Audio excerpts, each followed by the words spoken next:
Today we will talk about Ditto Music. Ditto Music is a company built to appeal to modern artists by talking about making the music industry fair in their messaging. Ditto Music is another distributor that allows musicians to keep 100% of their revenues. Ditto Music was founded in 2007 and holds the Guinness World Record for distributing the first hit song from an unsigned band.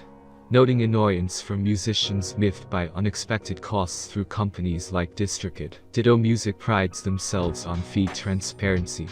For just $20 a year, Ditto lets artists release all the music they want, and the company also provides different pricing tiers aimed at indie record labels, managers, and publishers. The company also delivers solid, easy-to-read analytic reports about the performance of their songs. But there's always a but, isn't there? Ditto has a less than stellar reputation, and is even considered to be downright aggressive and dismissive to musicians, by some accounts. However, with the low cost of $20 a year for unlimited distribution, many musicians will probably swallow their concerns and sign up with the company anyway. Here's a brief rundown of Ditto Music's current fees. For $19.99 per year, Ditto gives access to unlimited digital distribution through their platform. For $29.299 per year, the company gives labels, publishers, and managers the ability to distribute 40 artists' worth of music through their platform today. Music distribution means something radically different than it used to. Back in the days of the pre-digital music industry, when radio stations, cassette tapes, CDs, and vinyl records were the only listening formats available for audiences, music distribution companies were closely linked with mainstream record labels, who only championed the most marketable forms of music.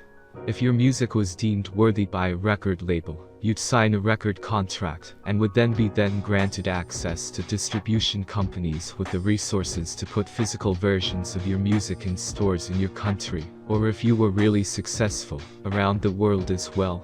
But around the turn of the century, shortly after the panic surrounding Y2K subsided, music underwent a drastic transformation, as did the companies that distributed it. Albums, cassette tapes, vinyl records, and radio stations are still around, but they're no longer the dominant listening formats for music. For the first time in music history, creators of all budgets, fan bases, musical genres, and experience levels now have the power to put their music in front of audiences across the planet through digital music distribution companies.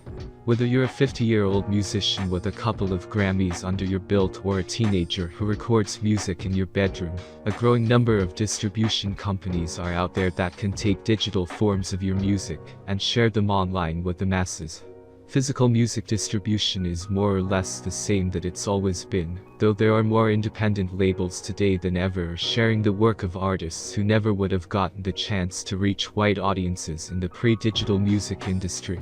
Physical forms of music still benefit artists in their mission to connect with audiences, but not nearly as much by making music available to listeners on streaming platforms. According to statistics published by the Recording Industry Association of America, CD sales accounted for a meager 7.1% of music industry revenue in the US in 2018, with digital formats largely accounting for the remaining $1 billion of revenue. These numbers reflect listener habits that have flocked to streaming platforms as the chief way they listen to music, and this preference isn't likely to ever be reversed. What does that mean for you? Whether you're completely new to sharing music or have been at it for years, you'll need to make your music available for audiences to listen to over digital streaming platforms in order to sustain a musical career. Vinyl records are having somewhat of a comeback, but at just 4.3% of American music industry revenue in 2018, the listening format is seen as something of a luxury item for hardcore music fans, and by no means a widely used platform for music consumption or discover. If you want any chance of connecting with audiences and building a meaningful career in music, your work needs to be available on digital platforms. Today we will talk about United Masters distribution. Should you use United Masters for your distribution platform? As you know, there are a lot of self-service distribution platforms, where you get your music onto Spotify and Apple Music, and there's not that much difference between a lot of them, but United Masters has something that's pretty unique. So I'm going to talk about some of the positives, and some of the negatives of that platform, and then you can decide whether or not as a platform you want to use. It's very sleek, and design is very easy to navigate. They do have some cool tools for you to get some analytics. I don't think it's that much different in terms of the analytics that you can get, using other platforms or other services, but it's very sleek design, easy to navigate, so that's a plus. The other thing I would say is they try to differentiate themselves, because they have these relationships with like the NBA, where they say you can submit your music to potentially get placed on that platform. That's a great opportunity. Obviously I think that's a value add, but when you look on the flip side of things, so their pricing structure is 10%, so whatever you gross they're going to take 10%, whatever you make on Spotify, Apple, they're going to take 10%. Their second option is a $70 a year and retain 100% of your royalties. I'm not a huge fan of that. I think if you're going to take a percentage, that you have to be growing my business right. I think anybody that justifies a percentage of income has to contribute to growing the business, so that they can say, well, these opportunities to get, somebody NBA's content that's growing your business. But even when I looked at those, how do I really going to be able to take advantage of those type of opportunities? Like, that's a hard thing to scale. They're going to have a lot of opportunities coming in the door, and building a lot of relationships for that to actually be a possibility for a lot of the artists that actually upload their music onto United Masters, and also come to find out, they actually signed artists to the United Masters. They give money to some artists, so some artists are they're more invested in some artists that might not want to build by just using one of them using their self-service. I have to think that they're going to give a lot of those opportunities to the artists, that they're working more closely with. And the bigger deals are probably going to go to the people that are actually signed to United Masters. I am not a big fan of the 10%. I don't think that there's that many artists that are going to be able to get these opportunities, these placement opportunities.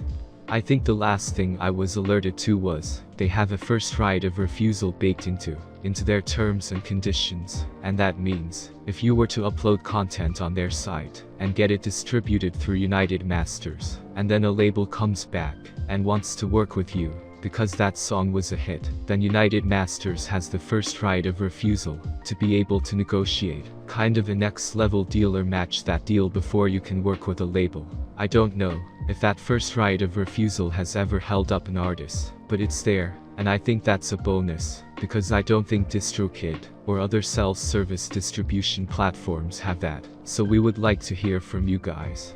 If you have used United Masters, what your experience has been, if you were able to get any of these placement opportunities, let us know what that experience was like.